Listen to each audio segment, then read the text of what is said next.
फक्त फालतू धंद्यामध्ये हे वेळ घालवण्याचा हे त्यांचा उद्देश आहे, बाकी काही नाही आहे.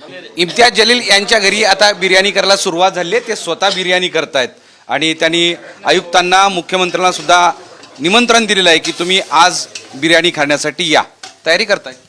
नक्की तयारी करत आहे मी. आणि मी किचनमध्ये जास्त येत नाही, पण आज माझा जे रोष, माझा जे विरोध आहे ते दर्शवण्यासाठी मी आज किचनमध्ये आलं आणि माझ्या मावशीला सांगितलं की आज आपण जे बिर्याणी तयार करत आहे त्याच्यामध्ये मी पण हातभार लावणार आहे. कारण मला हे सरकारला सांगायचं आहे, स्पष्टपणे सांगायचं आहे की मी काय खाणार हे मी ठरवणार आहे, तुम्ही ठरवणारे कोणी नाही आहे. आणि आज फक्त मी बिर्याणी तयार करत आहे असं नाही आहे, मी आज एक व्हेजिटेरियन डिशही तयार केलेली आहे. समजा आयुक्त साहेब आले आणि त्यांनी सांगितलं की मला आज व्हेजिटेरियन खायचं आहे, तर मी त्यांना बळजबरी करणार नाही, तुम्ही मी चांगली बिर्याणी केलेली आहे तुम्ही बिर्याणीच खा करके. मी त्यांचा आदर करून त्यांना सांगणार आहे की तुम्हाला जे खायचं आहे तुम्ही खा, पण मला हे सांगू नका की मला काय खायचं काय नाही खायचं. काल तुम्ही निमंत्रण दिलं होतं सोशल मीडियावरून, कोणी तुम्हाला येतो म्हणून सांगितलंय का? आणि ती किती बिर्याणी करताय, किती लोकांची बिर्याणी करताय? नाही, हे काय आहे की मी एक्सपेरिमेंट करत आहे. जे खऱ्या अर्थाने जे बिर्याणी होत आहे ते आमच्या दुसऱ्या किचनमध्ये मी मावशी तयार करत आहे. कारण मी पहिल्यांदा हे बिर्याणी तयार करत आहे. कशी होणार मला माहीत नाही आहे. बिर्याणी खाऊ घालणार आहे का ती बिर्याणी? नाही, ते गेस्ट आले तर ते हे चांगली झाली तर मी आणि माधव आपण दोघं बसून हे खाऊ शकतो आपण.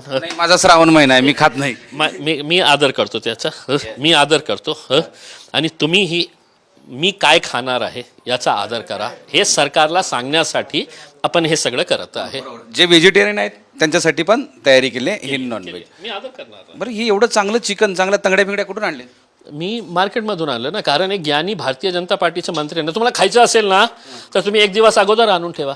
मग काय तुम्हाला काय सांगायचं काय होतं, तुमचा उद्देश काय होतं, कोण असं ज्ञानी आहे की ज्यांनी सांगितलं की 15 तारखेला खायचं असेल तर 14 तारखेचा तुम्हाला चिकन आणावं लागणार आहे. तुम्ही साध्य काय केलं? काही नाही, फक्त फालतू धंद्यामध्ये हे वेळ घालवण्याचा हे त्यांचा उद्देश आहे, बाकी काही नाही आहे. मला असंही कळालं की जर ती इथले स्थानिक आयुक्त जर आले नाहीत बिर्याणी खायला तर तुम्ही जवळच त्यांचं घर असल्यामुळे तिथे पार्सल पाठवणार आहेत असं कळालं, ते खरं आहे का? नाही, आज जे आहे ना ते माझ्या घरीही त्यांचं सगळं हे बंदोबस्त केलेलं आहे. ते आलं तर बरं, नाही आलं तर त्यांना फक्त फोटो पाठवणार आहे की बघा अशी बिर्याणी मी तयार केली होती तुमच्यासाठी, तुम्ही आलं नाही, आम्ही एकटं खाऊन जातो किंवा आमच्यासोबत जे हे खऱ्या अर्थानं निषेधार्ह म्हणजे निषेध व्यक्त करण्यासाठी इम्तियाज जलील आपल्या किचनमध्ये येऊन या चिकन उकडून ही बिर्याणी करतायत आणि त्यांनी सगळ्यांना निमंत्रित केलेलं आहे यावं. ते जर आले नाही तर या इथल्या सगळ्या जे पत्रकार जमलेत त्या सगळ्यांना खाऊ घालणार आहेत आणि त्याचे फोटो मात्र आयुक्तांना पाठवणार आहेत असं स्वतः ते इम्तियाज जलील सांगतात. मोहम्मद इरफानचा माधव सावरगावे, साम TV. आता isakal.com आहे देशातील नंबर 1 ची मराठी न्यूज वेबसाईट. प्रत्येक अपडेटसाठी isakal.com ला नक्की भेट द्या.